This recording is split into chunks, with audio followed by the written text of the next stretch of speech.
In the latest CSI episode, the investigators were faced with a very strange murder in an unexpected location. Recently, I visited the set and found out how the cast and crew made it happen. Look at this. Gunshot wound? Maybe. He's got a contusion over his right eye. Could be associated with the incident. Well, he was a boxer. In last night's episode of CSI, Lorenzo Happy Morales was one boxer who didn't go down without a fight. He took an arrow through the neck, got shot with a hypodermic filled with snake venom, even got hit in the head with a crowbar.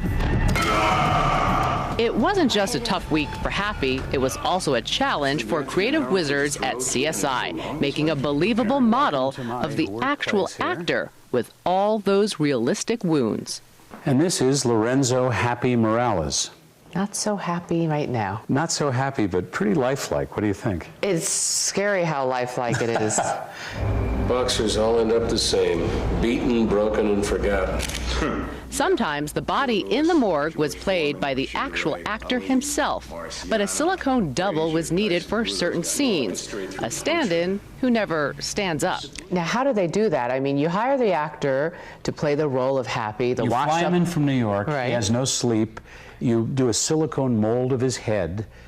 Which takes how long? It can take hours and hours. It depends on how things set up and all that.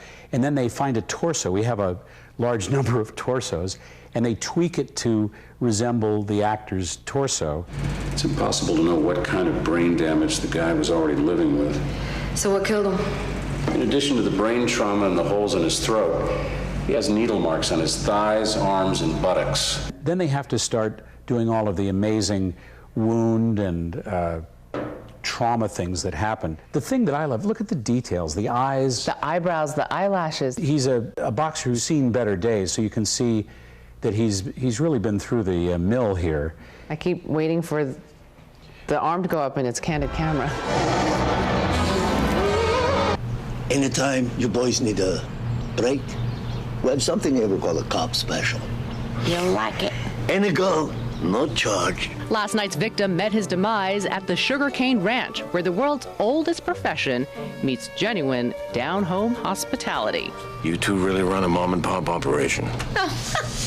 Thank you. Also in last night's episode, there's a scene at this mom-and-pop brothel, which sounds like a ridiculous phrase in and of itself, but is there such a thing? Was there such a thing? Is there such a thing today? I'm a little bit naive. Well, you know, I'm glad you're naive. I'm glad, Julie, you're the last naive person around. You know, this is Las Vegas, and they call it the world's oldest profession, and I think they did that for a reason. And there are, in the small rural areas where they have these legal prostitution places, brothels, they are run sometimes on a small scale, and that's what we discovered. And now, if you don't mind, I'd like to talk to the hookers.